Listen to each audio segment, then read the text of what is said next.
Hey, everybody, and welcome to the Diving In podcast. I'm Travis Kunze, and if you guys have never watched this podcast before, then what we do is we tend to discuss just about any topic out there between mental health, political topics, creative topics, whatever it may be, but we dive in deeper on all of them. What does that mean? Well, for me, I tend to take more of a psychological perspective where I tend to look at it from multiple angles, even though there may only be one angle that I agree with, or I may not agree with any of them and just want to get a bigger perspective on it altogether. As just a quick side note, you can probably hear I am very congested and sniffly and all that, and that's because of all mornings to end up with a cold. It's the morning that I decided to start recording a podcast again. So we're going to go ahead and we're going to move forward. Today we're going to be talking about mental health awareness. Now, we literally just wrapped up mental health awareness in the month of May. May is dedicated to raising awareness to mental health, all the different mental health disorders, everything that people are dealing with from a day-to-day basis. And so we're going to dive in a little bit deeper into what is mental health. Now, mental health is defined as being a state of mental well-being that enables people to cope with the stressors or stresses of life, realize their abilities, learn well, and work well as contribute to their community. So literally, our mental health is the foundation of everything in our living. That includes our conscious mind as well as our subconscious mind, both in which play a huge role in how we're able to interact and just be functional as people in general. Now, in our podcast today, we are going to have a lot of research statistics and analytics and whatever else you want to refer them to, studies, research, stuff like that. All of the stuff you'll be able to find on my website by going to traviskunze.com. You'll be able to find a section that has podcast posts. Starting with this podcast, this isn't something I've done in the past, but since I'm starting to dive more into the research aspect of everything that I present, I figured it'd be nice for you guys to be able to have access to those exact same resources that I use without having to go and hunt them out for yourself. So like I say, if you go to my website, traviskunze.com, that's TravisKunze.com, you'll be able to find all the resources there. So simply put, if you have poor mental health, you are going to struggle to be able to cope, realize, learn, work, or contribute in any way, whether it's your personal life, your professional life, whatever aspect of life that it is. Good luck getting, being able to move forward with it. And I don't mean that to be negative. I say that because as somebody who has gone through the experiences of dealing with some pretty poor mental health times in his life, when you don't have good mental health, when you don't have a solid mental health foundation, you don't function normally. You don't function properly. You don't function well. You can't think. You can't focus. You can't decipher ethical decisions. You can't make decisions for yourself for your own well-being. You tend to just make it off of emotional response altogether. And a lot of people don't realize that mental health is controlled and affected by our physical health, how we treat our mental health, so our emotional stand on things that we face mentally. We'll go into that a little bit more in a little bit, as well as our spiritual health. Now, some things to bring awareness to when it comes to mental health. The World Health Organization states in their research the need for action on mental health is indisputable and urgent. Like I said before, our overall mental health plays an important role to supporting our overall well-being. Now, there are many different variables, like I said, physical, mental, spiritual health, but there are different things that will contribute to the overall status of our health. This includes things like psychological factors, unfavorable social, economic, geopolitical, and environmental factors, stuff like poverty, violence, and other traumas related to anything focused on a societal basis. You might be dealing with abusive relationships, physical traumas, bullying, harassment, sexual abuse or harassment, along with many other different psychological factors. You also have the biological factors, and that's what's going on in our bodies. You have, your different pharmaceuticals that affect you in different ways. Yes, pharmaceutical medication does affect your overall mental health. Stuff like alcohol, recreational drugs, hormone deficiencies, constant stress, and so much more. There are so many different things. Everything affects our mental health in some form or another. So what I want to do next is I want to dive into some of our mental health statistics of today, because honestly, our mental health is in a very sad state right now, not only as individuals, not only as families, but as a nation altogether. and not even just as a nation, but as the world altogether. Yeah, some places are better than others. Other places are a lot worse than we are. But the fact is, we're seeing a consistent decline in the status of our mental health. We've lost the solid foundation, and we've lost it for a variable of reasons. But if we start by looking at some of the statistics that are reported, the NIH reports that 57.8 million adults live with some form of mental illness. Anxiety disorders are the most common form of mental illnesses. Women are more likely than men to experience depression. 17% of adolescents, and that's people that are the age 12 to 17, experience a major depressive episode. 33.5% of adults with mental illness also have a substance use disorder. So that's stuff like alcohol, recreational drugs, illegal drugs, all of that stuff. Here's one that should scare you a little bit, and it explains part of why don't really have men in our world, because their mental health has pretty much collapsed and shattered and fallen apart. Almost 4 times as many men commit suicide as women. Think about that for a second. Our men, 4 times as many, that's a 4-to-1 ratio, are committing suicide more than women. That should scare you. That should scare you and tell you just how messed up our men have become, because let's be honest, we lack in men. We have more boys today than we do men, because we've lost the proper upbringing to men. We've lost the aspect in which, we are treating our bodies how we should. I'm not perfect. You guys can clearly see I am not in perfect shape. I used to be a lot worse. I used to weigh 410 pounds. I was complete and total emotional wreck then. I still deal with emotion issues because I know that my hormones are out of balance. Again, we'll get into that in probably another episode at some point. But I have made that decision to turn around, to come back around, to focus on becoming a man again. I've come a long way in the last 4 or 5 years, probably a little bit more in doing that. But so much of our society doesn't realize that it's a problem to begin with. The fact that our men are killing themselves off more faster than women, that's terrifying. Now, as I said previously, anxiety disorders are the number 1 major mental health disorder. That's 19.1% of adults over the last year that have been hit with an anxiety disorder of some sort. Now, the second most popular form of mental health disorders is depression. As of 2021, 21 million adults reported having at least one episode of major depression. Now, with depression, there is a higher instance of depression in women over men. Guys, anxiety and depression, what are the 2 things that we always hear people talking about the most? They're really anxious about something, or they're really depressed or sad about something. These 2 also tend to be symptomatic or create the form of loneliness, which we get into more about how that affects our bodies in a little bit here as well. Now, we have our rates of mental illnesses in U.S. adults.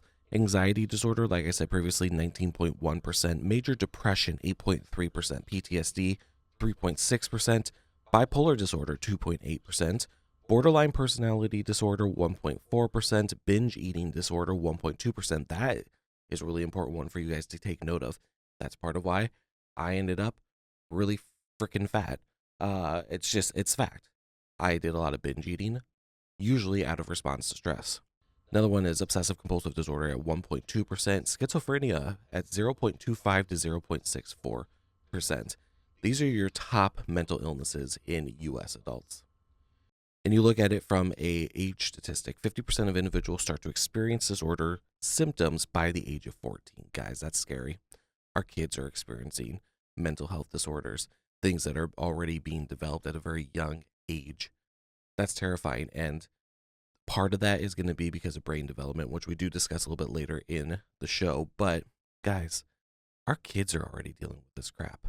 How messed up is that? Our kids, our teenagers, the people that are supposed to come in and take over when we are gone, they don't have any mental stability. Why do you think our nation keeps crashing further and further and further? Now, that's 50% of individuals by the age of 14 that are experiencing mental health disorders or symptoms. 75% experience them by the age of 24. Guys, that's still too young. Common mental illness with different age groups. So between the ages of 18 to 25, 33.7% of people are dealing with mental illness.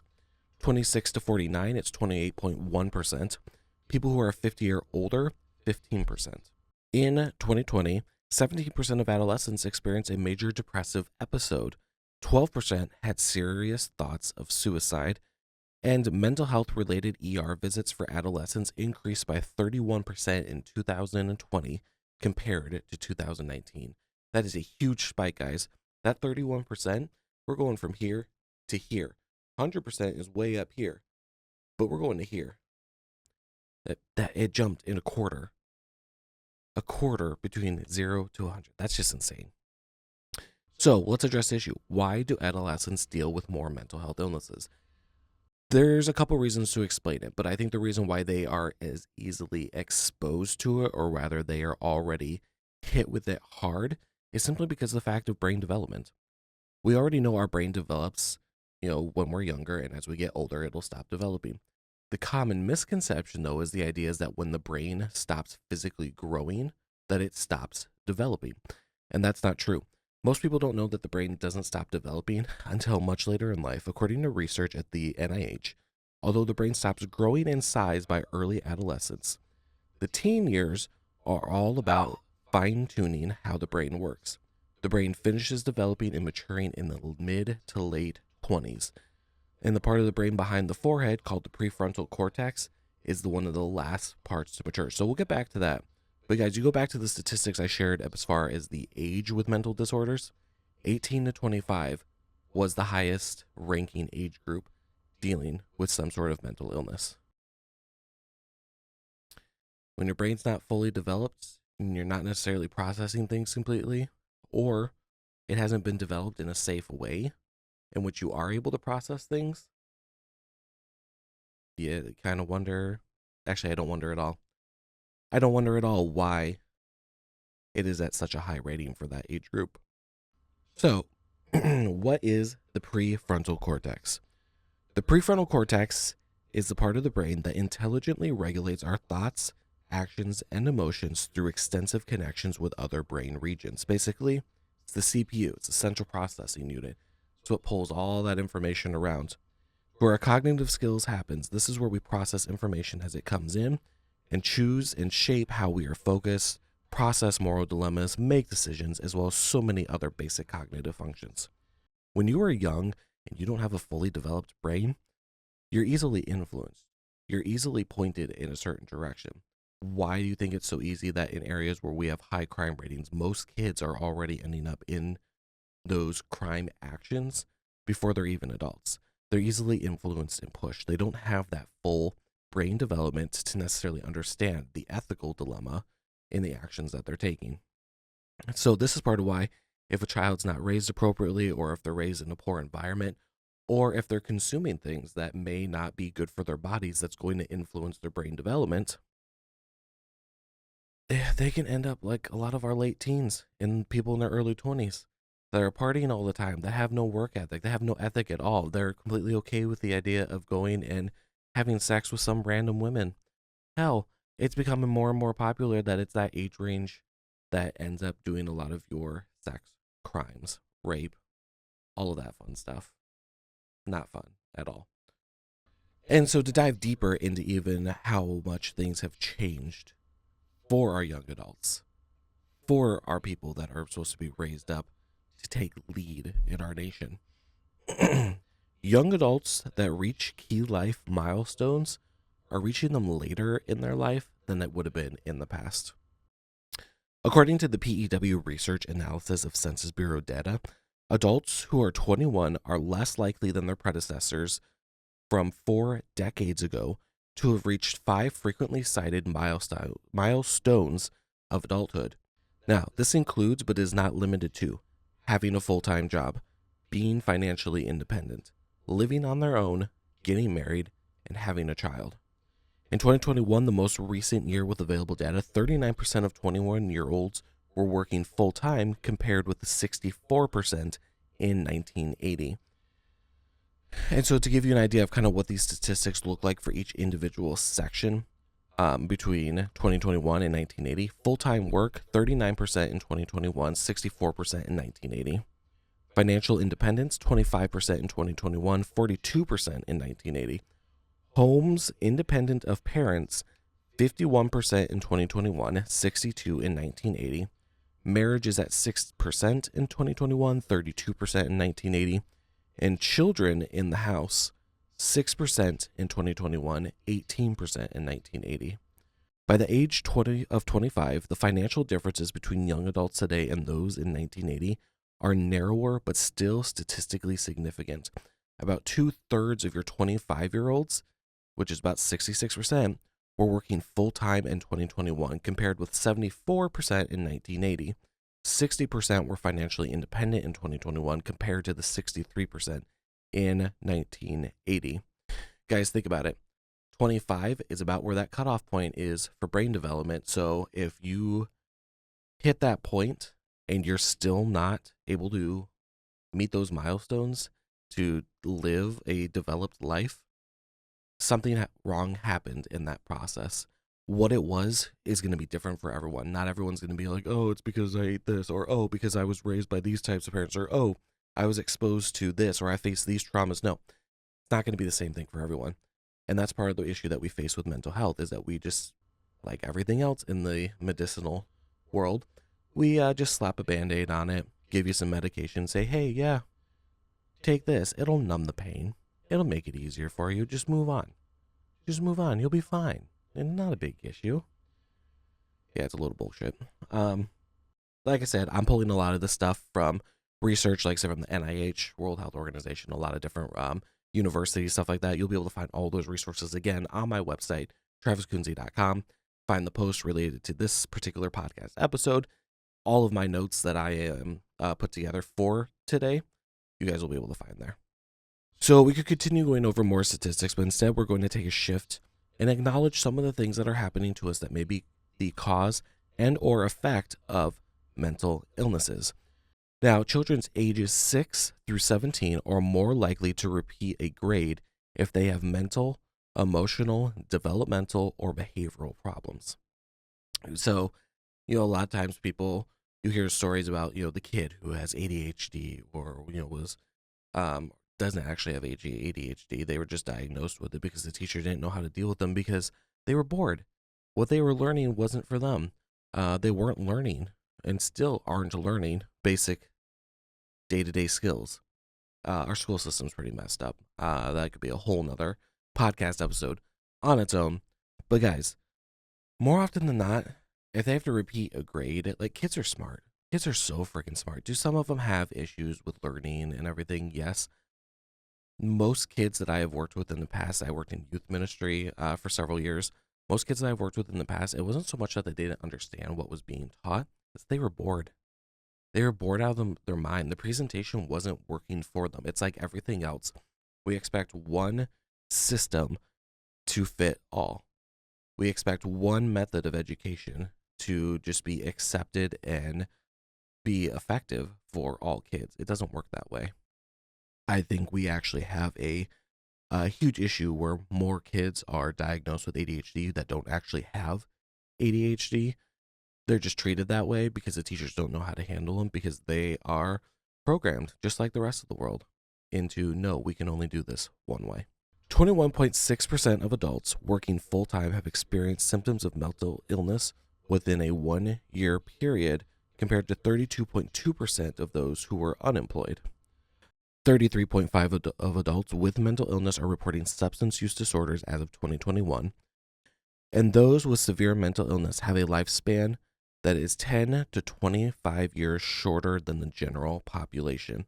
Guys, this is where our real pandemic is. Fuck COVID. Our real pandemic is the fact that our mental health has collapsed. It's not even just collapsing, it has completely collapsed. Our mental health is collapsed individually, where we half the time are in such a messed up state emotionally. We can't focus, we can't think, we can't handle things on our own without having to take on extra things such as recreational drugs, alcohol, caffeine, all of this other stuff in order to keep us moving, because we are so unhealthy in so many different ways. Family-wise, our mental health is completely collapsed.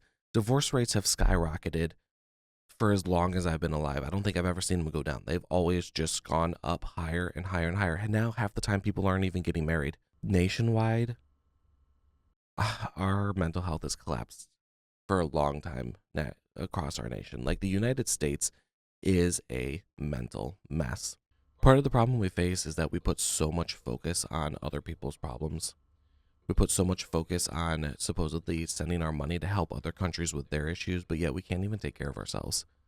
We can't take care of ourselves. In fact, we don't want to, as a government, they don't want to take care of us. They don't want us to be healthy. They don't want us to be living strong. How? Well, guys, pharmaceuticals. Pharmaceuticals are useless if we're all healthy. You're not going to make a single dime off of it if you are healthy. If you don't have the need for a pharmaceutical medication, then guess what? You're not going to give them money. They're not going to make money off of it. You look at statistics for pharmaceuticals, most pharmaceutical medications, the upsell rate is over 1,000%. Something that costs them $1 to make, they may charge you $900 to about $1,000 for. You're lucky if your insurance will cut that cost in half. Sometimes, if you're really lucky, you get really good insurance, which is nearly impossible nowadays. Then you're able to pay a lot less or pay nothing at all. Simple fact of the matter is that our government is not at all what the founding fathers created it to be, which is part of why our mental health is so messed up.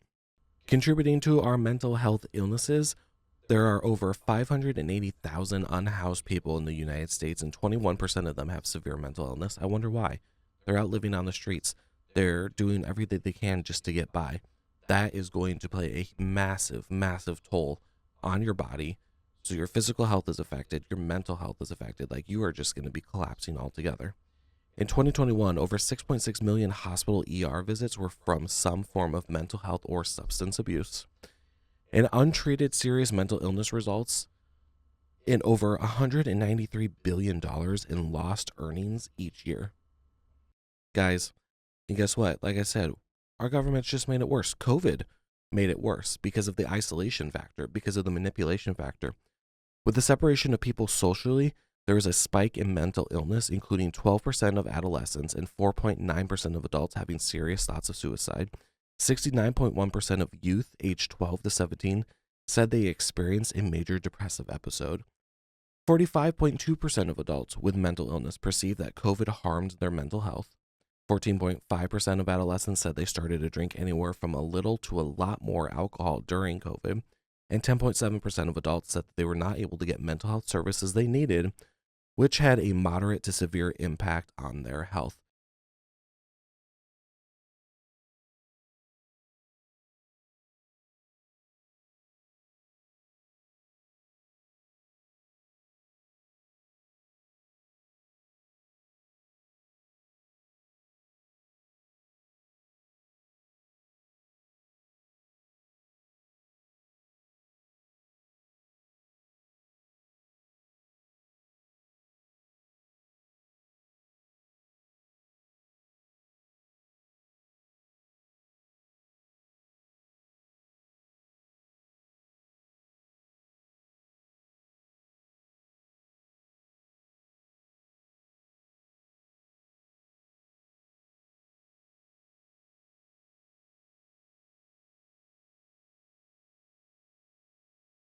In an interview on the Harvard Gazette, in a study, they said that those who were lonely were about 40% more likely to die over the next 4 years, while those who were socially isolated, those who don't just feel but had literally no social interaction whatsoever, were about 75% more likely to die.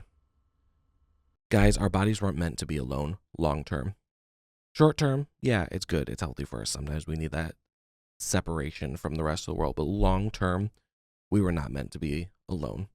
There's nothing wrong with being alone in those short spurts, like I said, but total isolation can and often does lead to an acceleration in life coming to an end. And guys, this is where it's really important for us to remember our physical, our mental, and our spiritual health is all interlinked with each other. It's very clear we have a lot of mental health issues in the world today. In fact, it's playing a clear effect on the destruction of our world, the collapse of our society.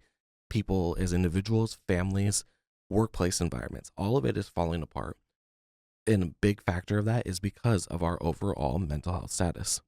Now, this is all affected by many different variables, but more often than not, it's because their society lacks the understanding of the connection between our physical, mental, and spiritual health. We look at a breakdown of our health. Our physical health, it affects how we feel, how we think, how we process things emotionally when it's in contributing to our mental health. Our mental health affects how our body operates, how we respond physically and emotionally. And our spiritual health is a major influence on both our physical and our mental health. I don't care what you believe. I don't care whether you believe in God or not. How you choose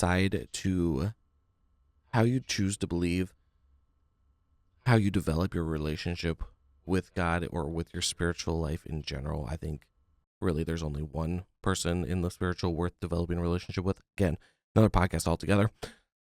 It plays a major influence on your overall health. One of the biggest reasons why our mental health is collapsing, though, is because of exposure to what is around us environmentally, between the chemicals, the molds, the pesticides, the allergies. But the other big area is what we consume, the food that we're eating, the beverages that we're drinking, what we are putting in our bodies, play a huge fact on our mental health as well as our physical health. We're going to briefly touch on this aspect a little bit. Again, we could do a whole nother podcast episode, which we may at some point to discuss this further. But we're going to focus on the gut-brain connection. So our gut and our brain are connected through our nervous system. The gut-brain connection can link anxiety to stomach problems and vice versa. The brain has a direct effect on the stomach and the intestines. Something just like the idea of eating can cause an early release of stomach juices before the food even gets to the stomach. And again, this goes both ways. There may be something with the stomach that affects how the brain is able to think, focus. You ever have those moments where you're really hungry and you feel like you're just in a fog and you can't think and focus? Well, that's because the two are connected together. Now, a troubled intestine can send signals to the brain just as the brain sends it back to the intestines. They communicate with each other consistently. The distress in the intestine can cause or be the product of anxiety, stress, depression, or several other factors. Because of how closely the connection is between the gut and the brain, it explains why when you're nervous and anxious, that it can cause your stomach to feel unsettled, kind of like you feel like you're carrying a lot, or like you got this big hole in your gut. Now, the foods that we consume, the beverages that we drink, depending on what we're consuming, what we're drinking, and how our body responds to it, will cause a high level of inflammatory response. Why you get very bloated, why you will suddenly end up in a major food crash, like all of a sudden you ate that giant piece of cheesecake, and by the time you're done with it, you're just like, oh, I ate so much.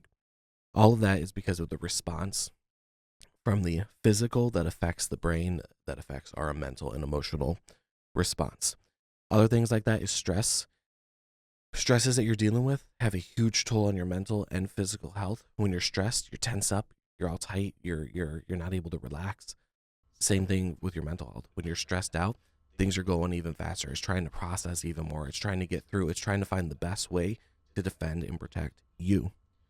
Now, another thing is that how our body's hormones are doing, and this is not an area that I specialize in. I just happen to work with a great team of doctors that work and focus on this area.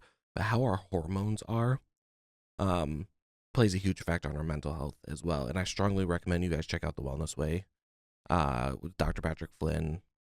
They can educate you on that and so much more. Maybe at some point I'll have some of those doctors on to discuss those things a little bit further. But another thing to factor in is medications. And again, a whole nother podcast episode for this. Medications have a similar effect to us on our overall health, just as food does. What we're consuming, it's going to affect our body. It's not going to only just affect the areas that we're targeting with those medications. It's going to affect our entire body. So medication it's a chemical substance. It is. It's not natural. It's not good for you. It's not healthy for you. It should be used as a life-saving method. It should be you're about to die. We're going to give you this to keep you alive so we can figure out the problem so that you stay alive without having to be on these medications for forever that are going to destroy other parts of your body. At the end of the day, guys, everything that we do, everything we consume, everything we hear, everything we say, everything we eat, everything we drink, everything we breathe, all of these different factors affect our mental health status. And unfortunately, there's so much negative in the world that we are consuming that's why we face such a major decline in our mental health. Fact is, it needs to be addressed, and it needs to be addressed differently, because the way that they're trying to do it, it's not working. It's not helping people. It's not making them better. On top of that, there's a huge shortage in people who actually specialize in this area. Now, I, if you don't already know, have a master's degree in psychology. I will be continuing on for my doctorate in psychology, as well as with a focus in neurology, because I want to address these things more. As somebody who has dealt with suicidal thoughts, extreme anxiety, depression, having those complete anxiety breakdowns where I literally couldn't control my body, shaking and shivering because of how anxious I was, having complete anxiety attacks. We got to get a grip on this. We got to grasp it. We got to pull it back. We got to get people back on track. And my other big focus is that we've lost so much of men. We truly have. Women have gone in a total downhill direction. Men have gone in a total downhill direction. We need to rebuild our gender structure, I guess, because there's only two genders, male, female, that's it. We need to rebuild it. We need men to be men. We need women to be women. We need our men to stop being little boys. I'm not judging you guys for playing video games or going out fishing, hanging out with the boys or anything. Nothing wrong with that, as long as it's not a priority over the things that are a bigger priority in life, like taking care of your overall health, taking care of your spouse, your kids, having a solid source of financial income. Maybe that's one career job. Maybe you're someone like me who wants to go the entrepreneur route and build a business empire. There's nothing wrong with that, but guys, we got to stop putting fun ahead of important. And I have been completely guilty of that. I did that for the first half of my 20s, quite a bit. Late teens, early 20s, it was all about the fun. It was all about playing the games, going to the concerts, going to the parties. I never was big into drinking, not till later on, and then that kind of had a huge kibosh on it later. But it was let's go out, let's have fun. If I'm not having fun, this isn't of value to me. I do regret some of those decisions, and that's, what? That's all right. I've learned from them, and I'm changing and I'm redeveloping myself now to build that strong structure, because someday I would like to have a family. And I want that family to be comfortable. I want that family to never have to worry about power getting turned off because dad couldn't pay the phone bill. I don't want the concern of, oh, we can't eat healthy tonight because we don't have the money to buy the healthy foods, or, harvest the healthy foods, depending on how you want to go about doing that. The fact is that we have a lot of issues in our world. We have a lot of problems. If we get our mental health in line, it's going to help with a lot of those other problems. But we can't get the mental health in line by ourselves. We have to work together in unison. And thankfully, there are a lot of great people out there that are already doing a lot of this work. They just need that extra help. And that's part of what my focus and my goal is to provide that extra health. And it's not only in mental health, it's going to be in other areas too. But mental health, physical health, spiritual health, those three need to be the foundation in order for everything else to work. And so that's what I'm working on with myself. I'm working right now on my physical health. My mental health has gotten pretty good. We're pretty much back to a very strong state with that. My physical health, I'm working on getting in better shape, working on dealing with those hormone issues that I have in my body right now to rebuild that strong structure for myself. Spiritual health, that needs a little bit of work too. God and I haven't always had the best relationship with each other, and by best, I mean I've gotten pretty angry at him with stuff I've dealt with in the past and just need to deal with it, and I'm working on that too. But guys, you have to start with yourself. You have to start with yourself. You have to be focused on taking care of yourself first. Otherwise, you're not going to do any good to others. At some point, if you just keep going the fun route, if you're just doing the party, game, movie, whatever it is that is your fun, at some point you're going to crash. You're going to collapse because you haven't taken care of yourself. And trust me, guys, that's not fun. Take it from the guy who spent 2 weeks in a coma. Take it from the guy who almost died because his brain almost exploded because of having to have surgery for a seizure-related issue from a bleed in the brain.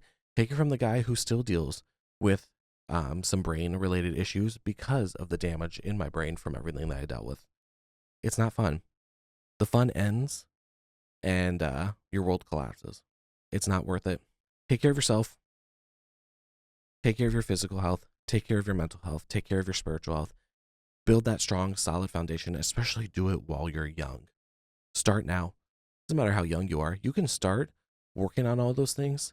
I'd say as young as 11, 12, 13 years old. And I'm sorry, I know that there's going to be people in that age range that are watching this stuff. Why? Because we've given them all access to it. Our youth, they can pretty much access anything they want online. And so if this video, I've had people ask, why do you do this? What if nobody ever watches it? Or what if only one person watches it? Well, if this one person that watches it is impacted, I plant a seed for them to make decisions to better their life, then it's completely worth it. So that's all I have for today, guys. We're going to be posting a lot more consistent episodes. I have a lot more stuff lined up, as well as some guests lined up that I'm really excited to have on the show. But for right now, guys, go take some time to analyze yourself. Where are you at with your physical, your mental, and your spiritual health? And what are those next steps? What changes do you see that you need to make for bettering yourself to give yourself that solid foundation? What things do you need to step back from in order to accomplish that? What things do you need to move forward with or invest into in order to make that happen? It's going to be worth it. Yeah, you may have to take 6 months, a year, 2 years, 3 years off from the fun, but at the end of it, you're going to be really glad that you did. We'll see you guys next time.